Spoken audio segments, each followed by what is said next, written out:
Good morning, good afternoon, and good evening, wherever you are joining us from, and welcome to this year's Open RAN Summit, brought to you by Fierce Wireless. My name is Oliver Ward, conference producer for the Fierce Wireless team, and I'll be your host for the show. We have a great agenda over the next 3 days, but before we get started, I would like to thank the sponsors of this session, NEC, Ericsson, AMD, and Wind River, for all of their support. So you can best prepare yourselves for this session, here's what to expect. Starting us off, we'll hear from Aitor Garcia from Vodafone, delivering the opening keynote. At 11:15 a.m. Eastern, we'll have our partner keynote delivered by Patrick Lopez from NEC. At 11:30 a.m., we'll have our panel moderated by Diane Rinaldo from the Open RAN Policy Coalition. And then finally, at 12:15 p.m., we will have our closing keynote delivered by Paul Miller from Wind River. A couple of important things to remember. Make sure you check out the Partner Content Hub for any free content provided by our partners, and be sure to submit your questions in the Q&A tab to ensure an interactive session. So, without any further ado, let's start this year's Open RAN Summit. Aitor, the floor is all yours. Okay, good morning all. Thanks for the invitation to allow me to participate in this Open RAN Summit. It's about giving a keynote on the Open RAN industry in 2022 regarding are we moving as fast as we had anticipated. So it's a great opportunity for me to be here. Let me introduce myself first. So as you can see there, I am Aitor Garcia, and I work for Vodafone. My role basically is RAN, product strategy and planning manager inside Vodafone network strategy and architecture. I have been over 18 years on the RAN space, and I'll cover what my view is on whether we are moving as fast as we had anticipated and so on, right? So let me start with the presentation. So I would like to cover on this first slide somehow two things. Basically, what is happening worldwide, and what somehow is our view on what we believe it could be happening in the future, with some messages as well being provided. So on the left side, what I would like to show is basically the Open RAN trials and deployments that are happening in the world. Is the macro case. It doesn't intend to be exhaustive. One of the things that are happening is, you need to read a lot in the press to see what is going on. It's difficult to understand from a single space what really is happening. So it's not intended to be exhaustive, but the message is that somehow announced Open RAN deployment and trials keep growing. You still see a lot on yellow, orange, which means somehow trials that are happening, not that much still on green, which means deployments, but still keep growing. And this is the point, is that we believe that by 2023, that's the likely year to have massive rollouts. No, main deployments are happening in US and Japan now, and in Europe also the deployments are starting with a number of announcements. Just to give some background, so main techs being deployed are 4G and 5G. 2G is not being deployed or requested in all the cases. 3G unlikely, from what we understand.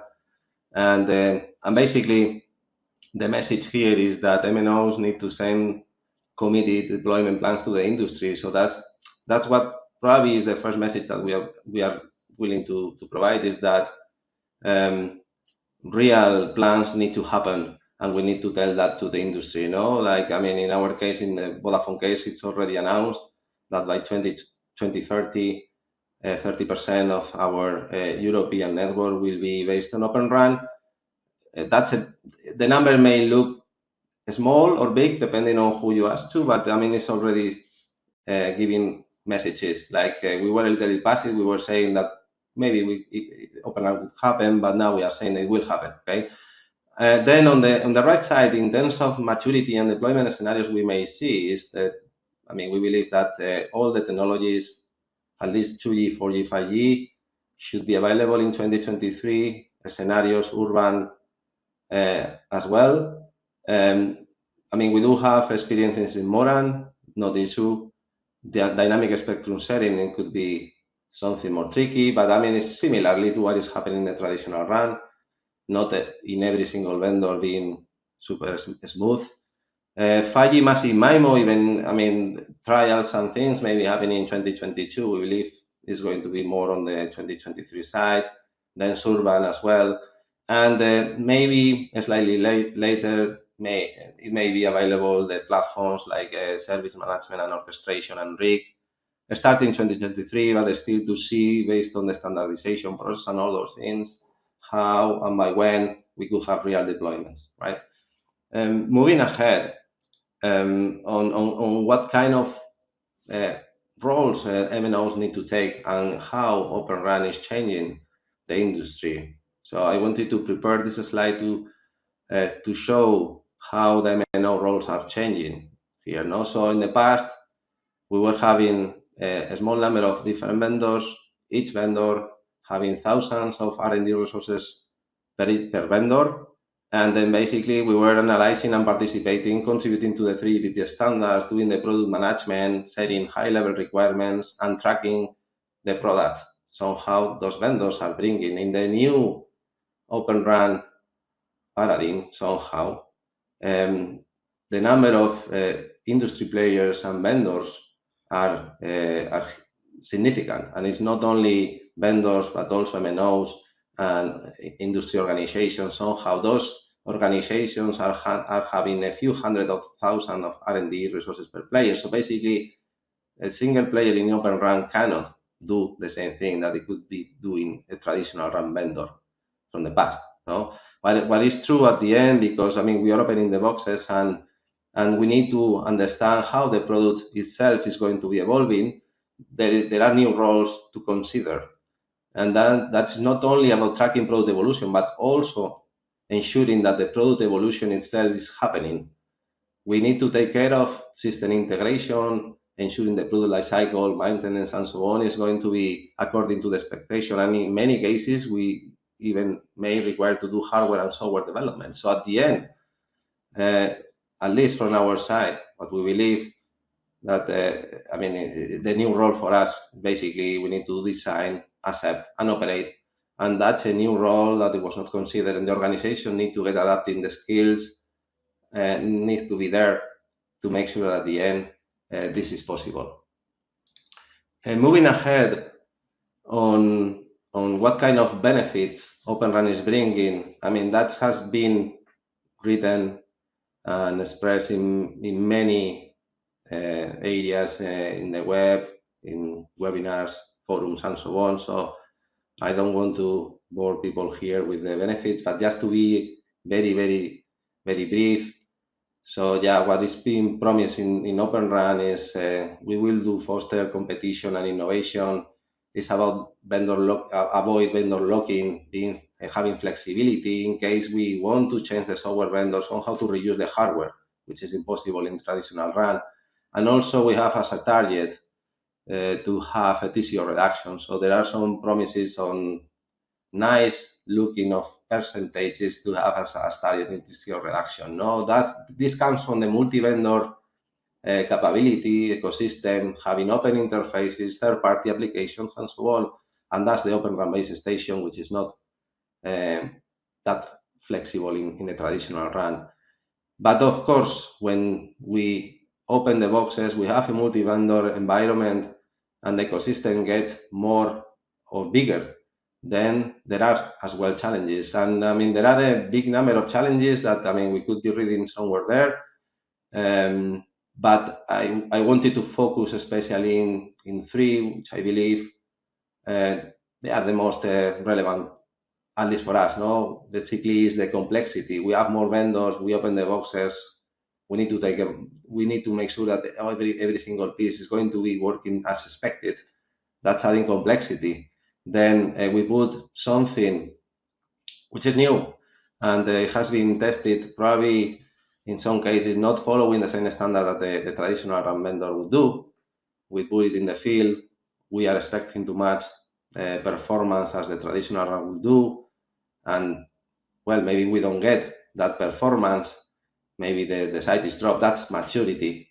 And then, as I was mentioning, there is a target to reduce the cost of ownership from day one, which may require something to happen, which may not happen from day one. No. So how to address and just to trigger some level of debate for the panel and so on. So in terms of complexity, what we are saying that system integration, of course, is key. We need the multi-vendor to work together. The way the industry is trying to do things is each entity testing something they will do in its own lab.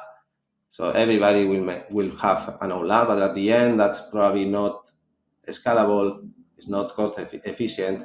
And what we need is a collaborative way of multi-vendors to run distributed system integration. As well, something that is putting some extra time to do system integration is the lack of real hardware and software abstraction. So at the end, let's say that a plug and play, I do have a hardware there, I put the software and it's running from the minute number one. So that is still not there. It will be there, but we need to work on that. The whole industry needs to work on that. Then another thing, still, while we say the boxes are open partially, because somehow the interfaces inside are not fully standardized. They are not fully open designs. So that's adding complexity, because at the end there is a portion of complexity coming from proprietary implementations and designs. Automation is another big one to reduce the complexity. In terms of maturity, so there are a number of open run organizations. We need a strong collaborative organizations, particularly thinking on and proposing best practice exchange for deployment. So if I do a deployment and not sharing my knowledge, then another one may be struggling and suffering. So we need somehow that to be solved. System integration could be certified, so we exchange the information about system integration. Security is another big concern. It's everywhere. We may need some security certifications as well to follow some standards. In terms of total cost of ownership, so the state of art of the technology is quite similar to the traditional RAN. We cannot expect from day one to bring something which is disruptive. So we need to implement technology roadmaps in silicon. We need new silicon architectures. We need open designs. We need a differentiation coming through RIC to be there, and we need full end-to-end orchestration and automation. But at the end, this will happen. It's about collaboration, which is key to develop the multi-vendor ecosystem. So there was another question about whether greenfield or brownfield scenarios could be adding pressure into incumbents because of the potential loss of market share. At the end, for us, greenfield and brownfield is adding differences. Impact maybe bigger or smaller depending on the case. Greenfield, according to us, is not happening everywhere. Brownfield is a big opportunity, but it may happen later because of contracts, modernization cycles, and so on. But from our point of view, both will be adding pressure into incumbents. That's the answer, no? In terms of greenfield and brownfield, there are differences. Greenfield, we may do geo-split optional. We could be doing this continuous deployment, no need to do continuous, depending on the priorities on the MNO. We may need to require rural and urban deployment from stage one. So I may not do start with rural first, and then when I see that everything is great, I move to urban, as I could do in the brownfield scenario. In terms of performance, definitely in brownfield, I need to match traditional RAN performance because that's the one I am swapping. While in greenfield, potentially, not necessarily, I could relax the requirements. So somehow, both will be adding pressure. That's the point, okay? And both need to happen. Doesn't need to be greenfield or brownfield alone. They need to be both. And at the end, the message is still the same. MNOs need to give the right message to the industry saying there are going to be plans And just to finish my presentation, I would like to cover or give the message what I think I have been explaining myself in this slide. So Open RAN is happening. It's not a question whether it will happen. It's happening. We are giving, I mean, we have deployments. We are giving the message that network will be based on Open RAN. Even we could be asking or questioning whether 6G will be Open RAN and so on, what we lose like and so on. That's another point. But the only question here is by when it will happen at the scale, which is basically what we need to gain somehow a skill, confidence, and so on. And for this, we need to make sure that at the end the whole industry is open and we are capable to exchange lessons and we make sure that this is a reality as soon as possible. So thanks for listening. I hope you like the presentation. Happy to take some question and answers online or offline. So feel free to contact me for any question. Thank you. Thank you, Aitor. That was great. Up next, we have Patrick Lopez from NEC delivering the partner keynote. Patrick, take it away. Hello everyone, my name is Patrick Lopez. I'm the Global VP of Product Management for NEC. I'm in charge of the 5G products, so we're looking after all the portfolio of NEC products ranging from the radio units, the radio software, the core product, the transport, as well as the service management and orchestration platforms. Today, I'm going to present a short overview of our perspective on how fast Open RAN has been progressing in the market. Thank you for joining in. We're going to start now. I thought we would start by offering a little bit of perspective because naturally a lot of people have been talking about new technologies entering the market. We've been hearing about slicing, augmented reality, maybe autonomous cars, collaborative robots, metaverse, Open RAN. And it's natural to try to figure out really how long it takes for those technologies to come from, ideas and bright presentation all the way to being in your hands or in your home. So I thought we could start by offering a little bit of perspective by looking at how the telecom network have evolved over time. So probably most of you won't remember or haven't experienced 1G. But 1G, the first generation of telecoms, was actually launched in 1979 in Japan by NTT Docomo.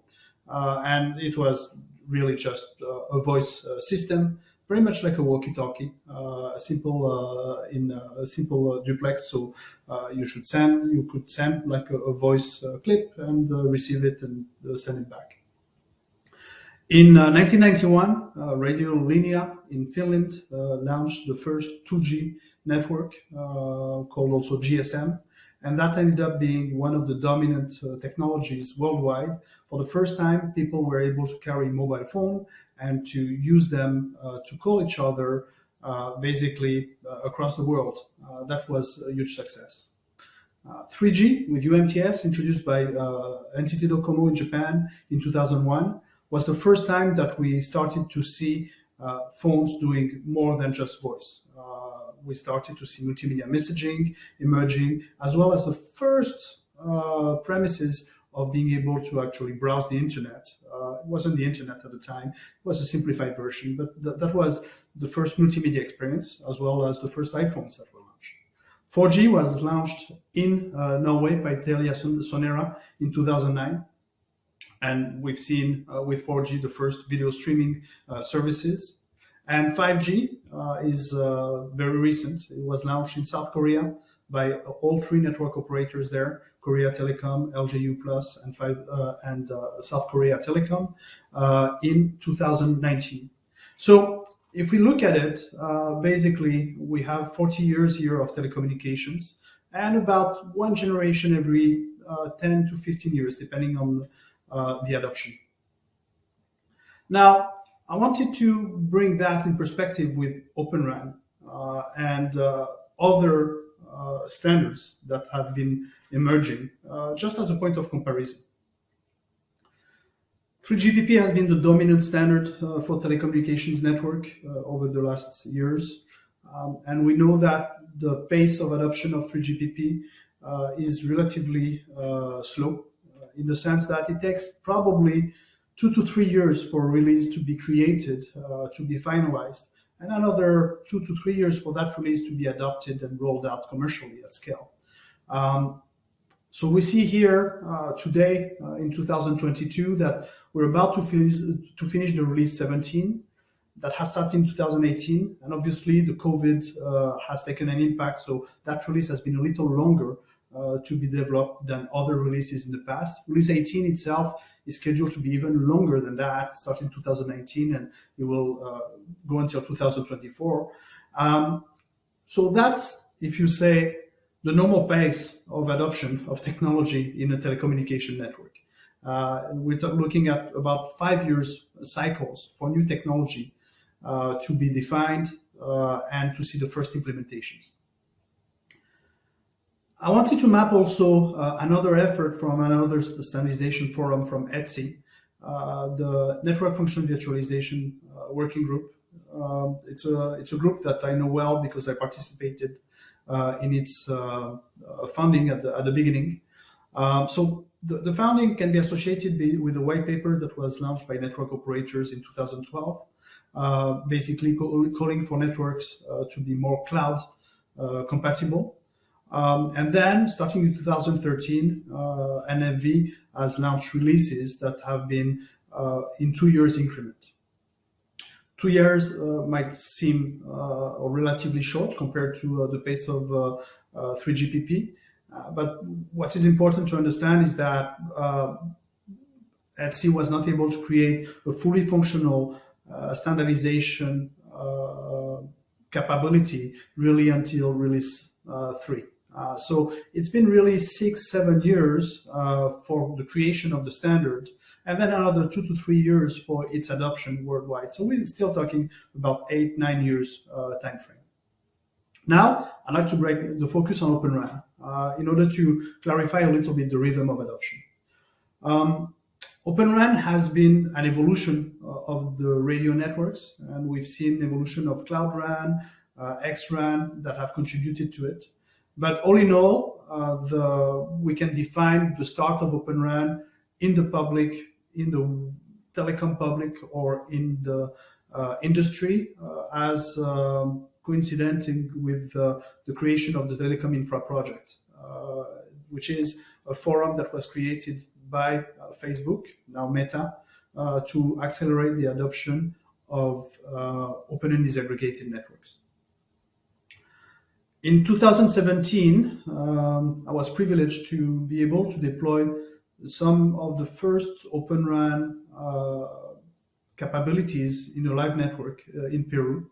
That was at Telefonica in trial. And there were also ongoing trials in India at the time.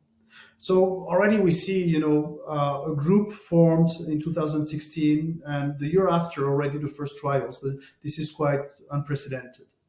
The ORAN Alliance, which is the real standardization body of Open RAN in terms of the definition of the functional capabilities and the definition of the interfaces, was formed in 2018. And in the same year, Telefonica launched the first Open RAN deployment in the world in a commercial network that was in Peru. And at the same time, that same year, Telefonica, together with Vodafone, issued the first RFI for Open RAN. The year after, Rakuten announced the first 4G live deployment. This was in Japan, in Rakuten Mobile. And the Small Cell Forum adopted Open RAN that same year.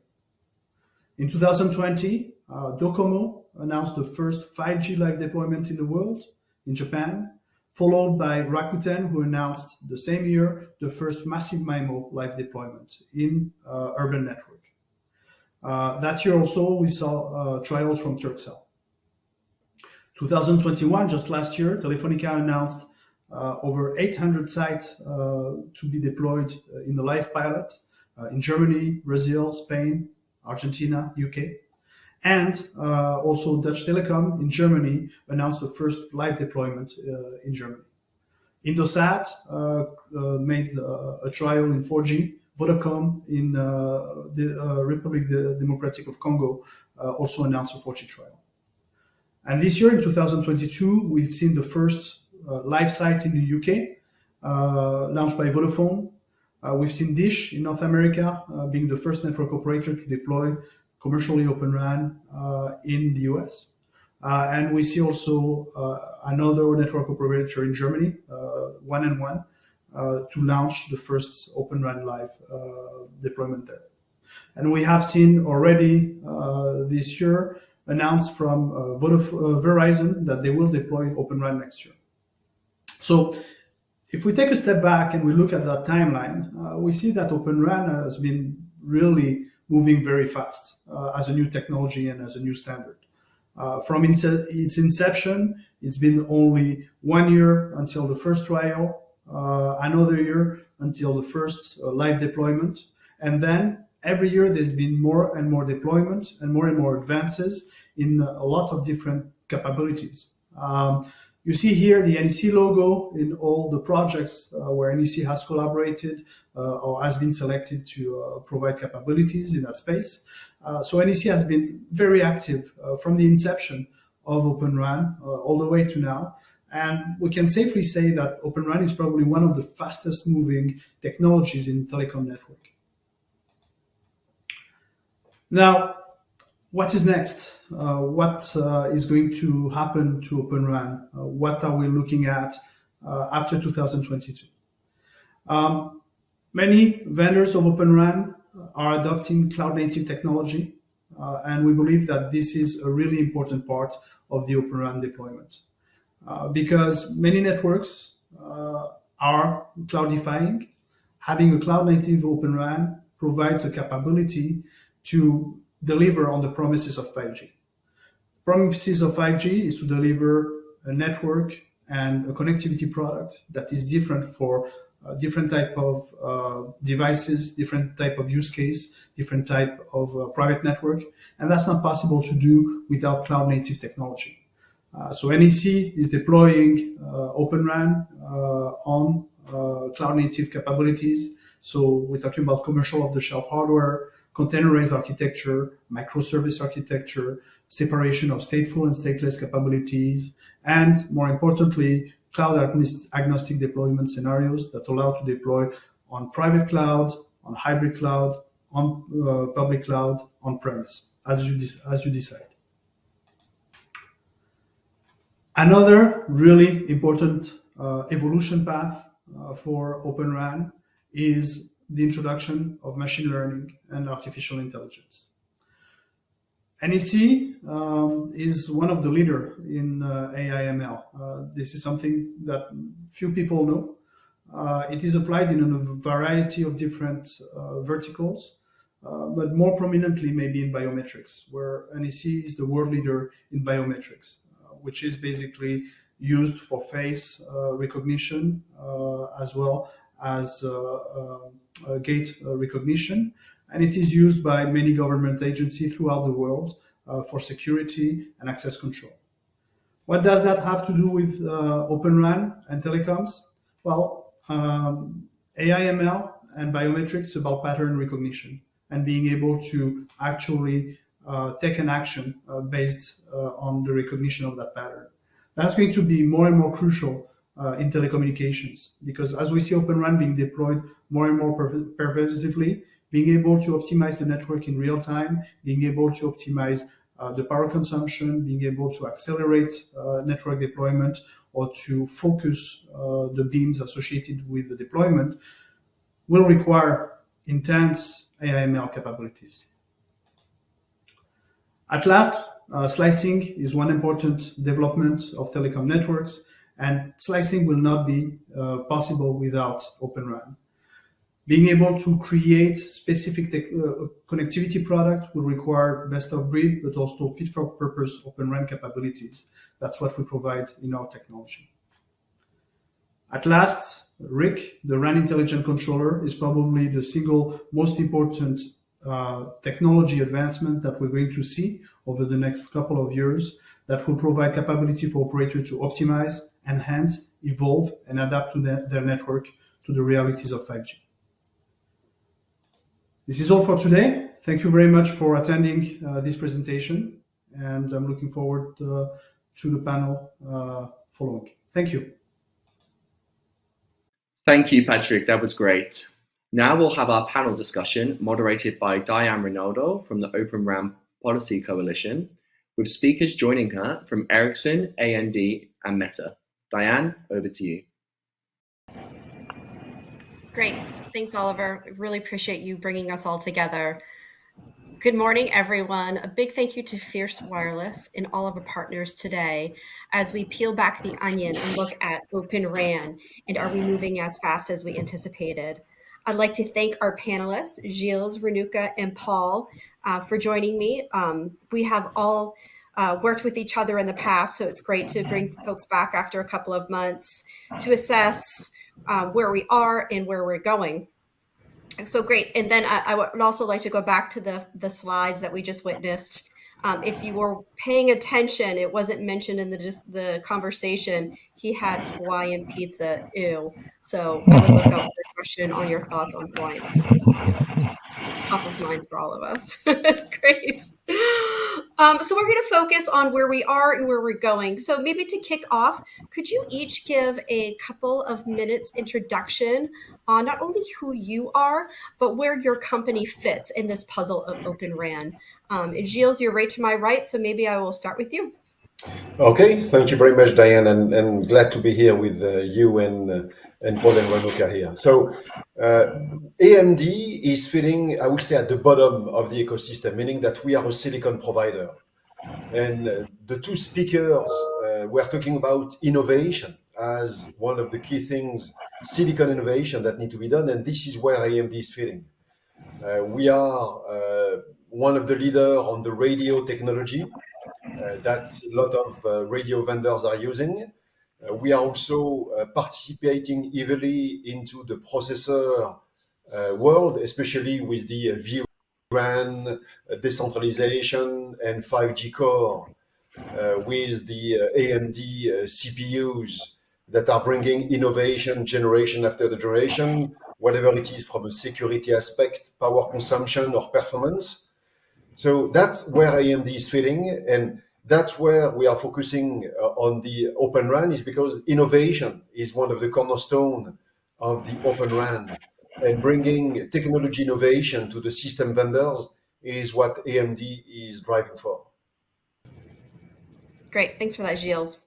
Paul, why don't you go next? Yeah, thanks, Diane. So I'm Paul Challoner. I'm the VP of Network Product Solutions for Ericsson, based in Texas. And my responsibility is radio for Ericsson in North America, including Open RAN. So what does Ericsson contribute to Open RAN? So first, I should say, we're extremely active in the Open RAN Alliance. And maybe people don't really know that. So we are one of the leading contributors in terms of number of contributions, about 16% over the last 6 months. And then we contribute also to the ORAN software community, and about 27% of the commits in that software library are from Ericsson. And we chair 2 work groups and another committee. And so we have a very active presence there, really working on the standardization aspects. But that's not enough. The next step is to make sure that we contribute in the product domain to have products we can bring to market and deliver on the promise of Open RAN. And so Ericsson delivers a Cloud RAN product, so the virtualization aspects of Open RAN. And so that's something that we have, and we have commitments for deployments for some major operators. And then also we are delivering a service management and orchestration platform, which is a platform that we heard about the RIC. So the RIC and our apps are supported by that platform. And that is there to deliver automation capabilities. So multiple products and significant efforts in the standards, helping us to bring Open RAN to market. Great, thanks, Paul. Renuka, when people think of Meta and Facebook, they might not necessarily think about connectivity, but you all have been big in this space for a while. So interested to hear your thoughts on Open RAN. Sure, Diane. So I'm part of Meta Connectivity, that is more of a connectivity focused group. Our focus is going to be improving connectivity, quality of connectivity, and the experience for the end user. So it's definitely different from what the Blue app or the Facebook and WhatsApp and Instagram is, but this is more of an anchor, the infrastructure anchor that we work on to get the best experience for the end user. And so as part of that, we do run multiple initiatives.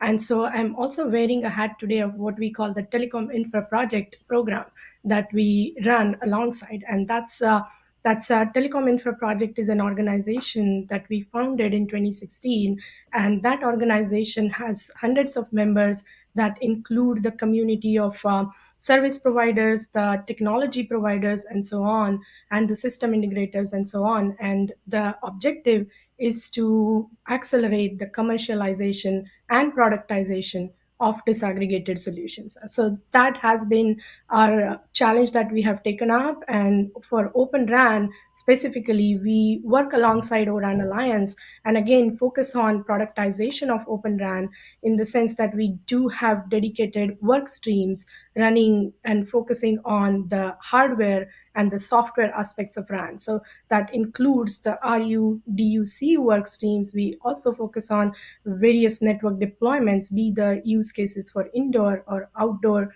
deployments, and then the new and upcoming areas around, say, SMO and RIC. We heard a lot about them today, how the automation and the resource optimization can be taken up further to accelerate Open RAN efficiencies. So that has been the goal here again. And so that's how I would tie Meta and the tip side of things together and how Open RAN is one of our missions here.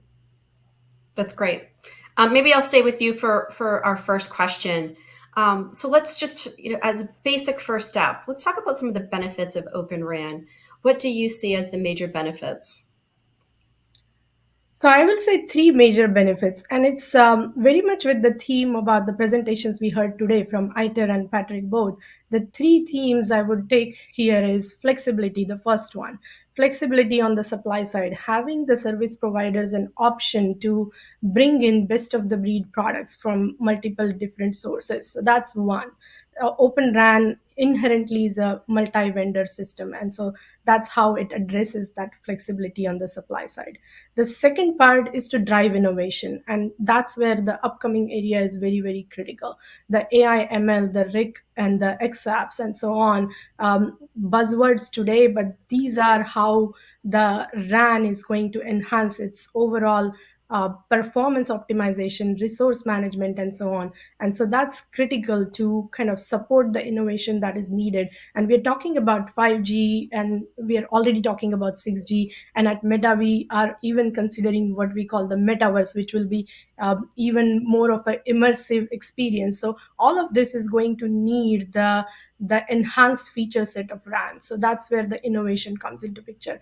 And the third part of it is obviously what the service providers want is to bring the overall TCO down. And again, I would say that's a end goal, not necessarily what you start with. And that has to happen when you kind of bring all the pieces together in terms of innovation, in terms of multi-vendor integrations being done effectively based on standards, open interfaces, and so on.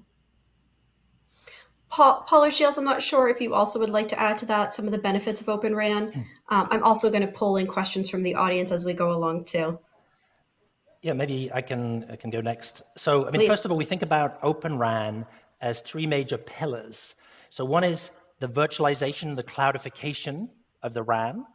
The second is the automation benefits. And then the third is open interfaces. And so each of the pillars has different sets of advantages.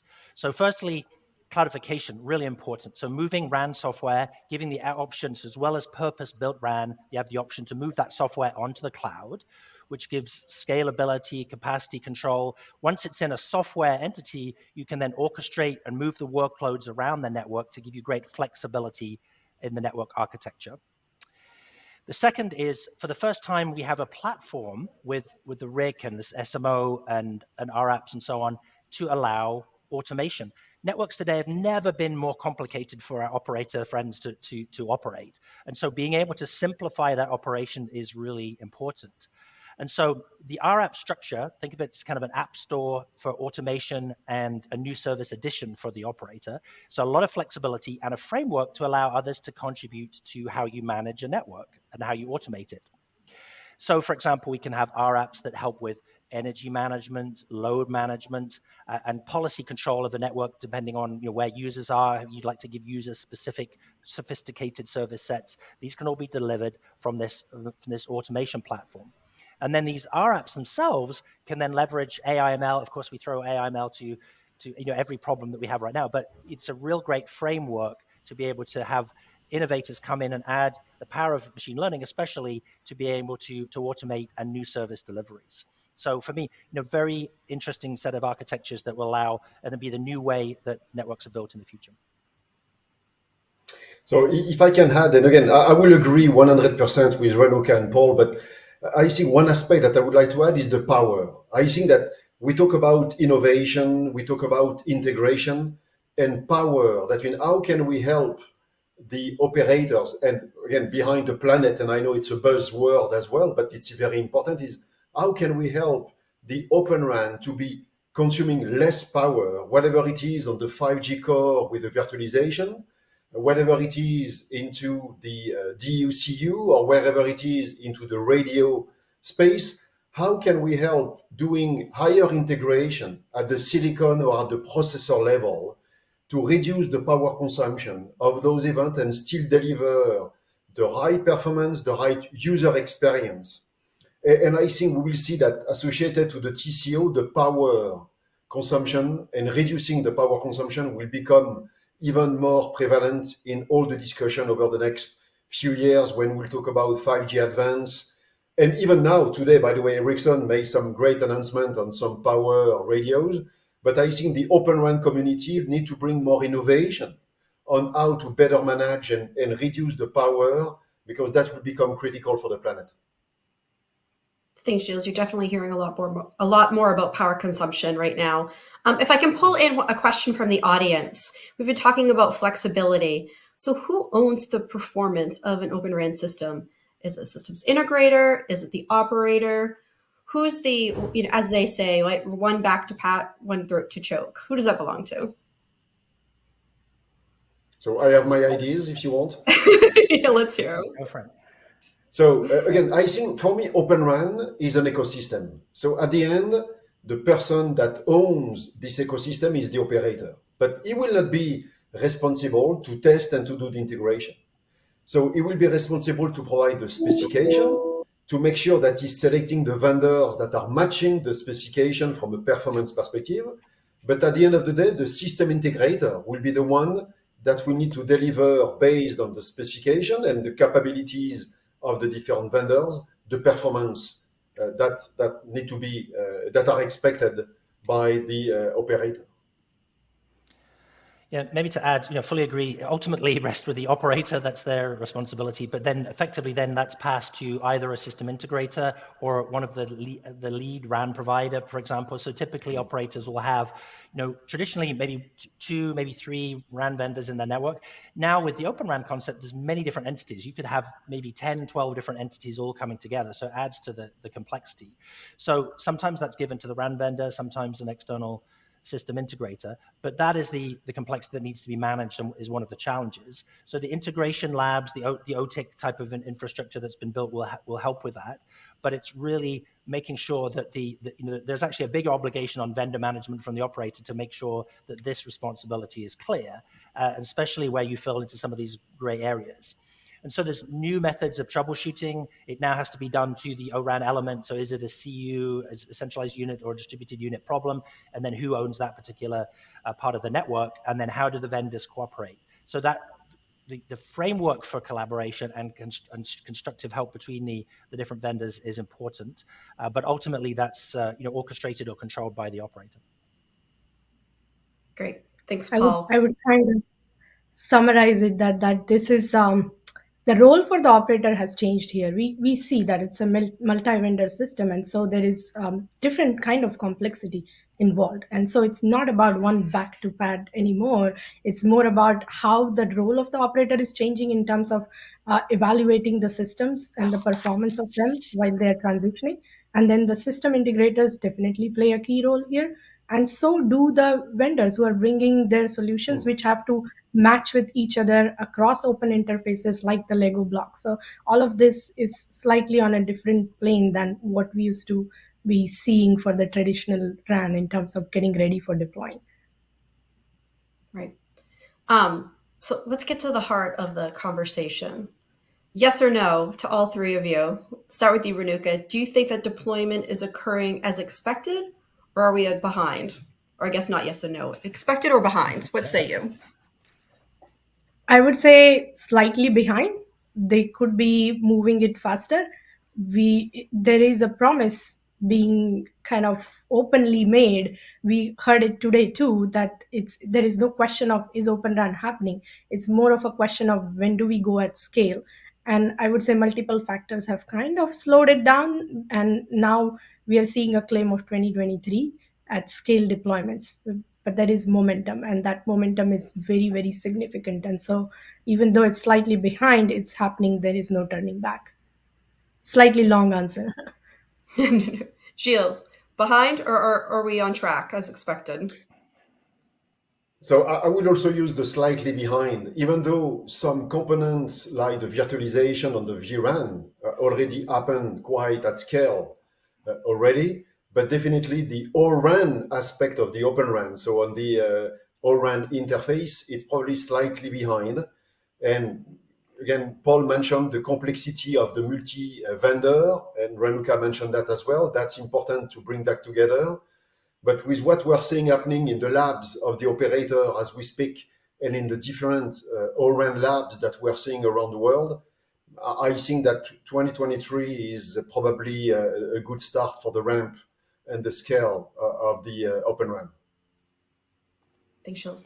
Paul, behind I would or as say, expected? So if from an industry perspective, I would say it's perceived to be behind, right? I think in terms of the expectation, but like any new technology, there's a excitement and a hype cycle that goes with the technology. But I think as we look, as people in the industry can see, we're trying to achieve a lot here. So a new set of standards we saw in one of the keynotes, like all the work that's gone into the Alliance standards, the specification, more work to be done there. So that has to be established, and then new players, a new ecosystem, all coming together. How do we handle integration? How do we handle some of the challenges that we're facing? And these are tough issues. And so if you compare it to the G cycle between Gs or new technologies, it's kind of the cycle that you would expect to see emerging. There's some frustration that we could be further ahead, but given the amount of work and the complexity that we're managing, I think it's for me it's sort of as expected. So both is the answer there. There's a bit of a hedge. Yeah, no, it's good. So what are some of the considerations? Like how do you, this is to the group, how do you envision this playing out? Renuka and Gilles, you both said 2023, that's coming up in a couple of months. Where do you see the biggest pockets of deployments coming over the next 18 months? If you, and I'm giving a plug to my organization, if you look on our website, openranpolicy.org, we have a heat map. And the heat map is mostly focused internationally and not in the US. So where do you see those big pockets coming in the next 18 months? So the pockets, Renuka, I would say... you want me to start? Or? I can go ahead. Oh, do you want to go ahead, James? Yeah. No, Renuka, go ahead. Go ahead, Renuka. Okay. This is an interesting question. So I know we all have our way of kind of parsing it. I would say pockets are happening already there, right? So we see deployments in APAC. We do see lots of movement in terms of trials and readiness and so on in Europe. So I would think that the next 18 months will show the scale in all of these regions big time. In US, there is a greenfield momentum with Dish, and so that's significant as well. So I would say all the regions are taking advantage of the use cases that they can take up. So Dish is a greenfield example versus Europe is, say, a brownfield example. The complexity is different in each one of them, but all of these pockets are kind of expanding as we go. many of the European operators made promises already of how they will be reaching to a certain percentage of their network deriving Open RAN deployments by, say, 2030. So that would mean that the scale has to improve from next year on. And then in terms of the US specifically, I see it slightly different. And I would go back to what Paul was mentioning earlier.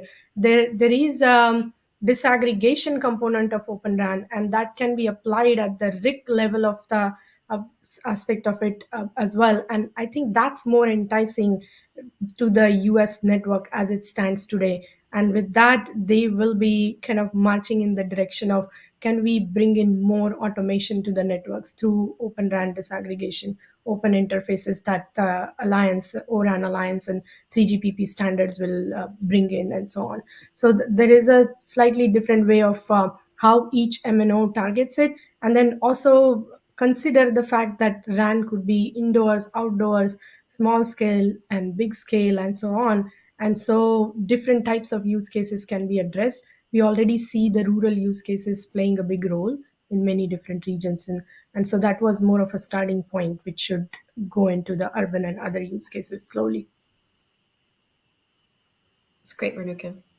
Gilles, So did you? I think that I would agree with Renuka. I'm seeing the European operators more aggressive, probably, than the North America operator, Dish aside, as Renuka mentioned. I think they have invested for several years, more than several years, by the way, on technology group that they have investigating technology and interfaces. They are driving these in their labs. And I think that next year, Europe will really start to move on the ramp and deployment of the Open RAN. India should also be quite active over the next 18 months. Even some of those will be still single vendor, but we are expecting some to be Open RAN, nevertheless, following specification of the Open RAN.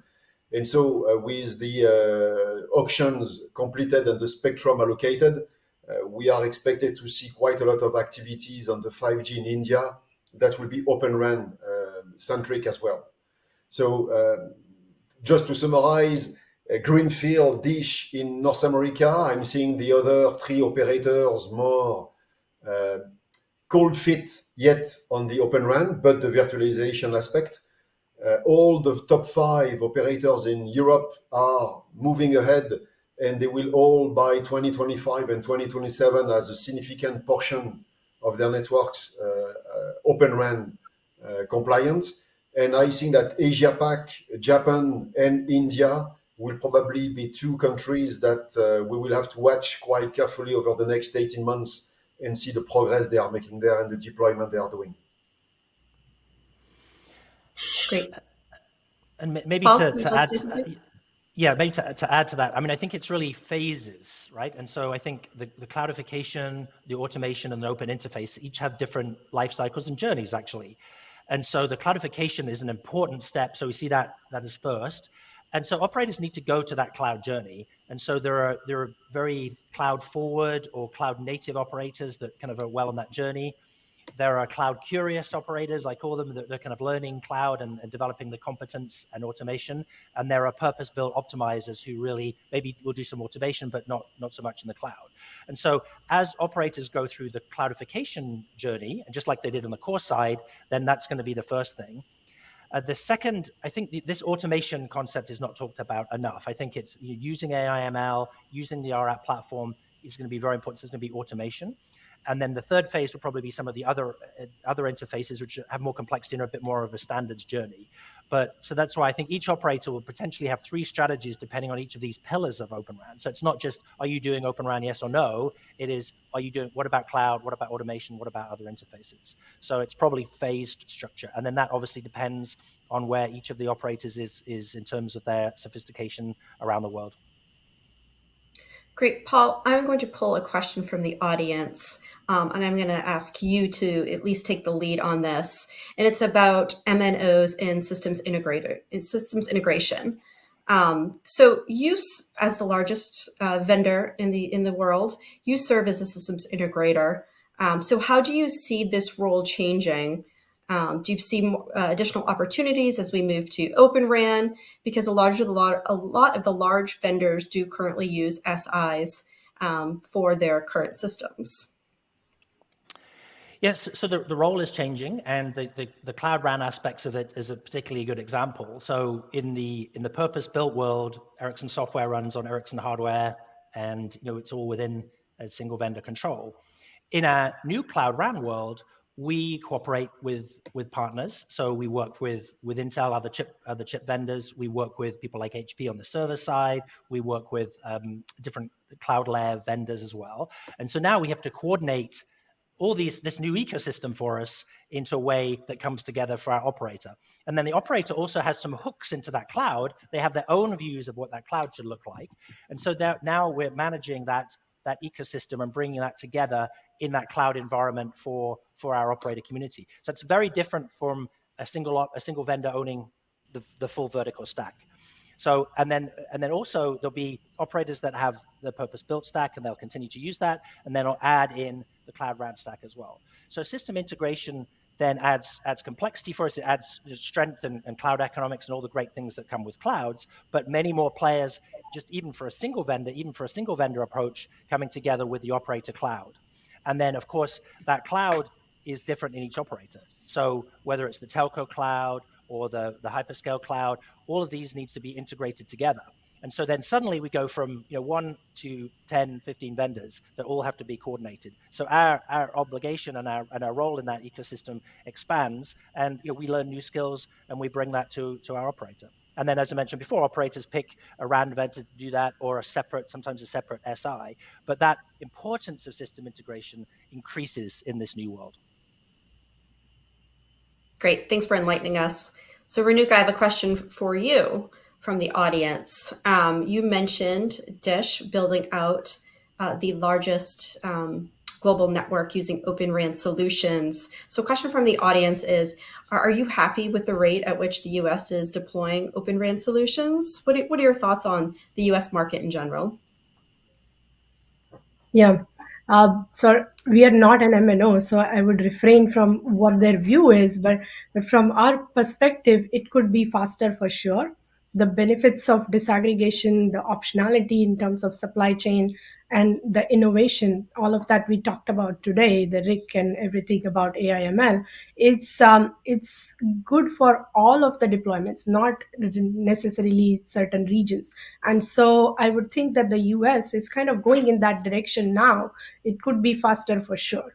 And then to bring it back in terms of how are we supporting or helping some of this effort, I would say that some organizations such as ORAN Alliance, Telecom Infra Project, we are kind of consolidating MNO requirements. We are parsing them in a way that we can map the supply side readiness to it.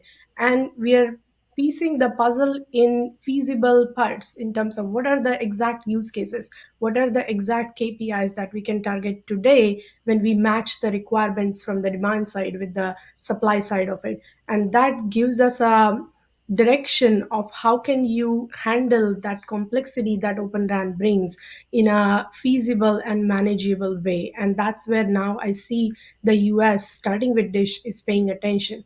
And so that would be now critical in terms of how the system integrators and other suppliers bring that readiness into different labs and get it all together for the live network itself. That's great. So Gilles, I have a question for you. The audience likes what you all have to say because they're directing questions directly at you all. Back to your comments earlier about energy efficiency.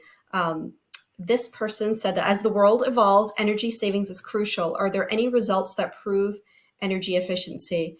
Where are we currently, and where do we need to be? So let's try to take an example. And again, we will talk about 5G radios, Open RAN radios like massive MIMOs, which are large antenna arrays to cover a lot of number of users to be able to deliver high bandwidth. So those massive MIMO radios are high powers. And so everybody knows that they are power hungry, even though a lot of action has been done today by having new silicon integrated. So this is how we are playing into that, is how to do more efficient silicon and or processors that are delivering the same performance or higher performance for half or a quarter of the power. And so the faster we are delivering silicon innovation, which are more related to architecture innovation within the silicon aspect, more than the Moore's law, which is not dead, but slowing down quite drastically, which is helping to save a lot of powers, either on the radio or on the DUCU, as Paul was mentioning, or on the 5G core. And we are talking about technology that can save up to 40%, 40% compared to previous generation, which is a big jump into the power saving area. And we are already working, and we as an AMD, but we as a semiconductor industry, next generation will be also getting another 35 to 40% power saving compared to the current generation. So we are continuing to innovate, and that's what the silicon innovation is all about for the Open RAN, is how can we bring new silicon, higher integrated, that are saving power and drastically saving power at all the layer of the RAN, and including the 5G core. And of course, those processors can also apply to the cloud. As Paul mentioned, the cloud is a big also contributor on this Open RAN evolution. And I think that's also where a lot of new processor innovation can be brought in to save power. Maybe I can add to that, Diane. So absolutely agree, Gilles, great points. So the biggest thing you can do basically is that most of the power in a telecom system is the radio. So designing more efficient power amplifiers, better silicon is all great. That's the biggest thing you can do. One of the things that Open RAN provides is the ability to switch off the radio when it's not being used. And so these are a set of software features which basically, if I'm not transmitting, I can turn off processors, I can turn off power amplifiers. And so imagine now you can control that from the network side. And so then that software control, power saving, is also very powerful. And so there's now software suites and more intelligence we can apply to switching off the radio when it's not being used. And that makes a big difference. So that uses the architecture, or I can use the architecture of Open RAN and our apps and things to provide energy control. So that's super interesting as well, I think. Great, thanks for that. Good points, Paul. So for my next question, as you know, NTIA, through the Chips and Science Act, received $1.5 billion to advance Open RAN. The language, the letter of the law, leaves things pretty vague for NTIA to decide on how this money can be best spent.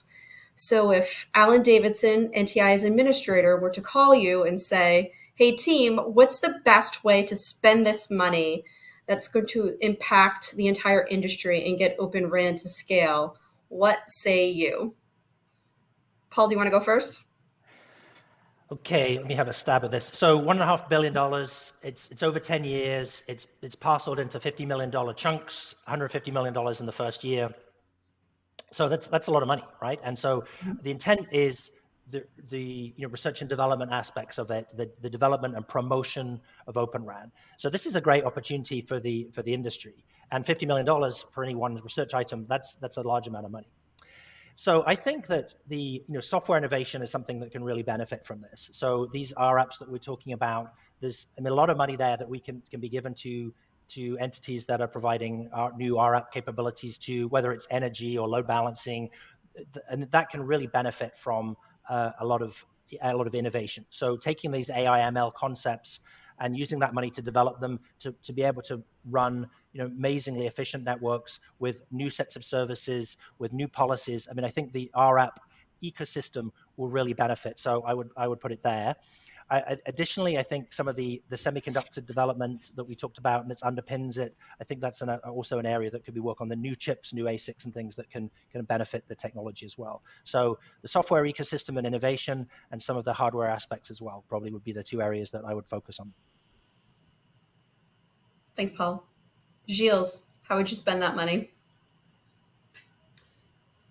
So I will put a big chunk of the money on the integration that we discussed, as it seems to be, and from what we discussed, the main complexity with multi-vendors, software, hardware, vendors integration, that's where I will put a big chunk of the money, making sure that we are testing one for all different DU vendors, CU vendors, software, hardware, radio vendors, all together to make sure that at the end, there is no more of question of, is my radio working with this DU, or is this CU working with this DU, or is this software working with this hardware, that the operator can really pick and choose the vendor based on the innovation and do not have anymore to think about integrating those vendors together. Of course, after that, I think the next two spends that Paul mentioned will be great, but I will focus on the integration because I think that, as we mentioned previously, the complexity is there, and solving those integration once for all will be very beneficial for the ecosystem and the industry. Thanks, Gilles. Renuka, how would you spend the money? Yes, that's a very good question, isn't it? So RAN is the most critical part of the network, and so I'm excited to see this opportunity, right, to revolutionize the whole part of how do you go about it. And so I think the system integration is definitely there, but let's take it one level up and say that the test and validation, streamlining it across, is going to be something to be done at scale. And that's where we should take the opportunity. We have multiple different labs today. The operators have their labs, the different organizations have their labs. There is different type of testing and validation that needs to happen. And it's more critical in open RAN disaggregated world to have that done in a very structured, streamlined manner so that there is efficiency in terms of how the operators are taking the solution in their lab, staging it, taking it to the field. So that's definitely number one on our list that we could be taking these funds for. The second part looks forward in terms of how can we say, look at the manufacturing of the hardware components, and is there a room to again expand that process and scale it in a way that it helps not only to the suppliers but also to the MNOs in terms of looking under the hood and seeing what standard API based components are available there and how can we scale that particular area. And then the third one, obviously, about the optimizations, efficiencies through RIC. We talked about it a lot today, but that's definitely important and not to be ignored when this big of a fund is available and we can put some of it into innovation. And then, of course, the evolution of the chipsets itself will play a key role too. So all in all, multiple different areas, and the industry has this big way of making good use of the funds. And I would think that we coordinate in a way that we definitely take it to the best possible use. Great. Thanks, Renuka. So we have a couple of minutes left, and there If are I a can lot add of questions. something, Diane. Yeah. No, Gilles, please go ahead. Diane, so I think we should not forget the funding that other governments are also putting on the Open RAN. So in Europe, UK government, German government are adding, and EU are adding also budget into the Open RAN ecosystem. And one thing I think that will help will probably be the coordination between the NTIA funding and the EU funding to make sure that at the end that we are leveraging at best the total amount of money that government are ready to invest on it and not redoing things independently. So we will see if something can be made. And I think that ORPC, the organization that you are leading, Diane, can probably help on that as well. Yeah, no, it's great. It's definitely something that we think about. How can we avoid duplication and make those dollars stretch more? Great. Well, we are getting for only a couple of minutes left, and I know we have a lot of questions and we can't get to them all. But I see a lot of the kind of same thoughts in several of the different questions. So if you could look in your crystal ball, where do you see the marketplace in 10 years? Is 10 years the right metric? Should we be looking at 5 years out? How do you envision Open RAN playing out over that time period? Maybe we could all just do a quick round, 1 minute each, if you wouldn't mind.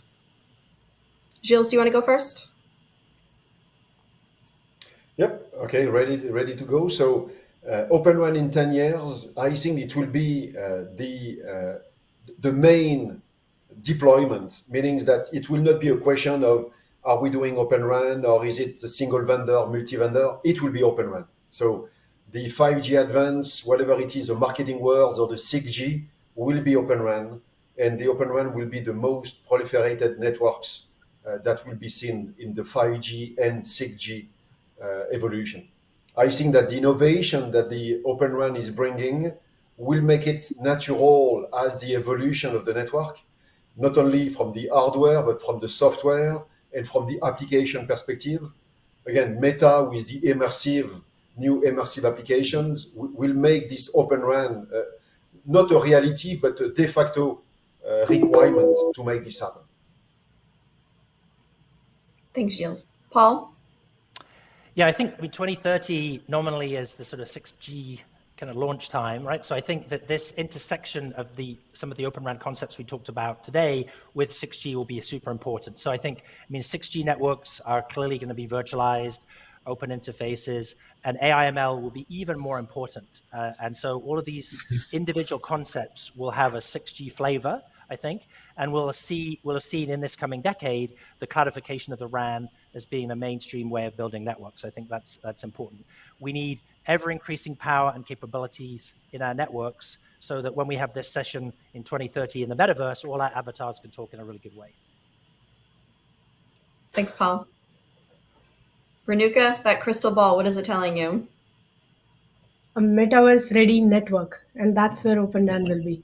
And all those rich data experiences, immersive technologies, new XR use cases, it will be by default supported on a disaggregated and cloudified network that Open RAN will be a default part of. Fantastic. Fierce Wireless, again, Thank you for bringing us all together. Paul, Gilles, Renuka, it's great to see you again. Thank you for doing this with me. I had a lot of fun. I learned something new every time I'm with you all, so I appreciate it. Oliver, back to you. Thank you all. That was great. Now we'll have our closing keynote session and we'll hear from Paul Miller from Wind River. Paul, the floor is all yours. Well, thanks very much. We're very excited to be here today at the 2022 Open RAN Summit and the honor here of the final keynote. My name is Paul Miller. I'm the Chief Technology Officer for Wind River. And really interesting panel discussion we just had. We really believe that there is actually a significant problem with the adoption of O-RAN. We're seeing that if you look, and many of the panelists just spoke about this, if you look forward into the future, around the time of the adoption of 6G, we think that the industry agrees that full adoption of that technology will be with open mechanisms, open standards and architectures, as well as a fully virtualized approach. Yet, if we look at where we are today, the adoption of O-RAN is at a critically low point, right? In fact, if you look at the trajectory going forward, even data sources such as Dell'Oro, where the prediction that they have is about 15% of the total RAN by 2026 will be in O-RAN, that's really inadequate to get to the growth that we want to have a real successful adoption of the technology. And we are well beyond the hype curve now. The adoption of the technology is quite strong. So something else is going on that's causing the slow uptake of the technology. And really, we need to look together as an industry as to how we solve this problem and how we increase the adoption rate so that we can get towards that 6G adoption of 100% towards this new approach. And really, as we start looking at some of these problems, the real issue is around slow O-RAN adoption. And we're seeing hesitance and tentative investments from operators as they kind of experiment with the technology versus truly commit to it. Low percentage market penetration obviously results from that. Obviously we've seen a shift to virtualized approaches with NFV, but physical network functions, the legacy approach, are predicted to take over 80% of 5G deployments. That's really not acceptable for our industry. And of course, there's the legacy competitive pressure. The vendors that exist in the network are reticent to let go of hardware assets and other things that have produced revenue for them to truly embrace an open approach to this solution. The result in the customer's eyes is a significant perception of risk. There's a high friction to adoption, and we've even seen some of the questions asked in this forum today that complex integration burden falls on the customer for hardware virtualization, applications, operations, deployment, maintenance, a huge amount of activities that creates complexity and friction for the operator to shift to this new technology approach. There's a lack of known good solutions in the market today. And that forces the operators to integrate and build it themselves. And that's not really scalable across the entire market. And then looking for expertise based on successful deployment. The operators don't have the skills, procedures, and staffing to really build out the capabilities that they're looking for. And so one of the reasons here, you look at the surveys that have been done. This is a survey done recently in 2022 with Analysys Mason, looking at the carriers and trying to find where their motivations are. And there's been a lot of pressure around TCO in particular with this technology. And you can see here right at the top, reduce TCO. They want this to be a lower cost network to operate than the legacy approach. At the same time, there's a tremendous pressure here for new services and new revenue for the carriers. And if you kind of filter these results by the TCO versus new services, you can actually see the new services significantly trump the TCO concerns. And this is really driven by the service provider's interest in generating new revenue for their business and scaling their businesses. And so how do they do that, right? And what we're seeing is the emergence of what we call the machine economy and intelligent systems that a lot of our customers are building. Gone are the days when that device edge, whether it be automobile or drone or manufacturing environment, was a disconnected environment that was on its own. Now these things are hyper-connected, and we look at O-RAN sitting at the edge data center and back all the way into the core as being hyper-connected out to these edge systems. These edge systems and the device edge are the real key to driving revenue from new use cases into the service provider. We'll give a couple of examples here. In particular, if we look at the manufacturing sector with O-RAN and the application for private 5G and macro 5G in this environment, bringing in the O-RAN O-Cloud to be able to host advanced applications for AI and machine learning really enables new revenue streams for service providers that they were unable to pursue before. If we look at the energy sector, as the systems transition from centralized coal-powered to distributed wind and solar, this is an application for a distributed O-Cloud and O-RAN connectivity technology throughout that entire geo-distributed system to enable AI and ML and control systems to manage and operate that energy network. And perhaps most visible in the consumer industry, what's happening in the automotive sector is incredibly exciting. We're seeing the evolution of the vehicle to a software-defined platform. Any of you who have looked at a new automobile lately are probably amazed by the experience you have within that vehicle.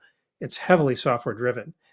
And things like V2X or V2I and V2V for accident avoidance and autonomous level 4 driving, these are things really enabled by 5G connectivity down into the vehicle.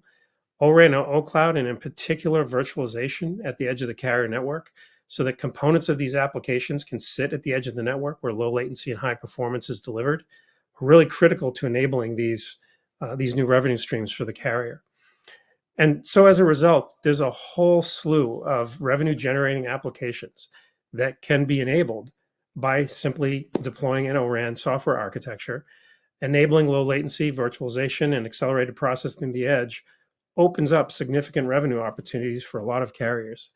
And we think that as carriers build their TCO analysis, they have to consider not just the raw cost of operating the network, but the cost of not generating these revenue streams as they go forward by selecting the legacy approach when their competitors using O-RAN will be able to deploy and launch these new services. So one may ask yourself, how do we go about fixing this perception in the industry? How can we de-risk the deployment of O-RAN and accelerate adoption? First, we would say that look to the vendors that have experience. And this is where we'll talk a little bit about my company here. Wind River has been selected for the national deployment of virtualized RAN at Verizon, and we're now multiple years into deployment with highly scaled carrier grade availability in that deployment. And Verizon has gone out publicly and stated the incredible benefits of this from a cost and performance perspective versus the legacy network architectures. This was the precursor to O-RAN.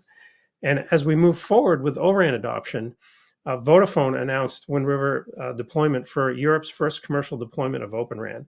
This really came through from a lot of investment we did in ORAN O Cloud and Workgroup 6, with a lot of activity there to contribute to that standards activity and open source ORAN SC program through our O Cloud open source platform, which is based on Starling X in the Open Infrastructure Foundation. The result of this has been a hardened, proven distributed Kubernetes technology that can deploy a fully virtualized ORAN technology in a production network in a high availability manner. Now, as we also look at Vodafone, they've published a recent white paper called the Open RAN System Integration White Paper, which takes a real interesting perspective. We talked about some of the friction to adoption, where carriers are looking at integrating all these components together and dealing with this extremely complex environment. There's a tremendous opportunity here articulated by Vodafone to pre-integrate these systems and create reference configurations that can be brought into carrier deployment, deployed, managed, and operated at a significantly lower OpEx. And that work is really upon the industry. And those of us in the industry are really stepping forward to create these integrated solutions from the hardware platform, hardware management, acceleration server and server processor and NIC support, BIOS and Redfish capabilities for API control of hardware, integrated all the way up through the virtualization stack and the application to really solve some of these friction problems that are causing slow adoption of Open RAN. The other thing that's really important as you look at this Open RAN technology space, in particular a virtualized approach, is the technology selection that you make for the CAS layer. If you look on the left-hand side here with this CAS environment number 1, certain attributes become hypercritical to actually achieving a lower TCO than the legacy approach. Having a hyperconverged control plane architecture that allows you to implement a fully distributed cloud technology, making sure that at the edge where cost is incredibly critical, you've got tens of thousands to hundreds of thousands of nodes at the DU site, for example.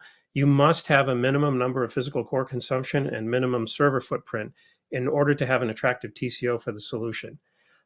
And then advanced capabilities like zero-touch automation, low processing latency, artificial intelligence and machine learning for predictive outage avoidance and predictive analytics, as well as orchestration and automation, create a complete CAS environment that really enables you to have savings. And the study that was done available on our website showed that the possibility of 24 to 30% savings was realizable against the legacy approach.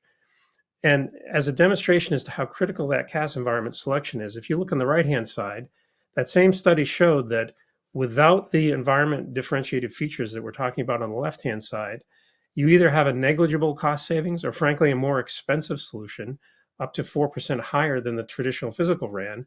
And we think this is one of the challenges to adoption of ORAN. The technologies selected are actually very important and affect the ability to launch these applications and deliver lower TCO for the service provider. Wind River has solved these problems with a solution we call Wind River Studio. It's comprised of a cloud platform that's based on a fully open source technology. You can see in the bottom left of the slide there, based on Starling X. That is what we call cloud platform within the Studio. It supports a fully geo-distributed RAN workload that can be deployed in 100,000 site level scale.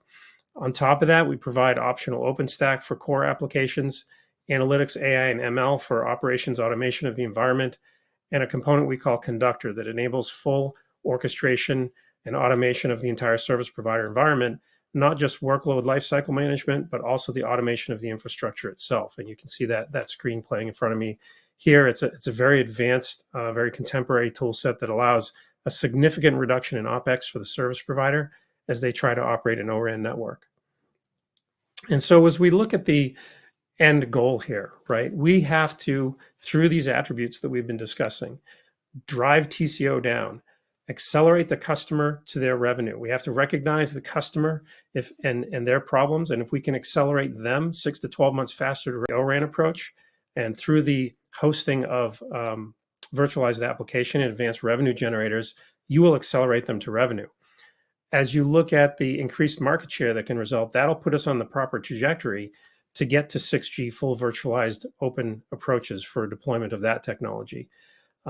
Eliminate the friction, right? We've got to have pre-integrated solutions that eliminate the incredible obstacle that we have to the customer adopting this. The end result of these things is an acceleration of the total addressable market for O-RAN. All the vendors that have been participating here today recognize that that's an attractive thing. We want to get that accelerated by 18 to 24 months, lowering the OpEx, reducing the risk of adoption, and really driving faster 5G adoption with open approaches such as O-RAN. So I wanted to thank everybody for being here today. I hope you found the presentation interesting, and have a great day. Thank you, Paul. That was great. So that wraps up the first session of this year's summit, but we still have a lot more to come. As always, a big thank you to this session's sponsors, and to make sure you're back here at 1 p.m. Eastern Time for the next session. See you soon.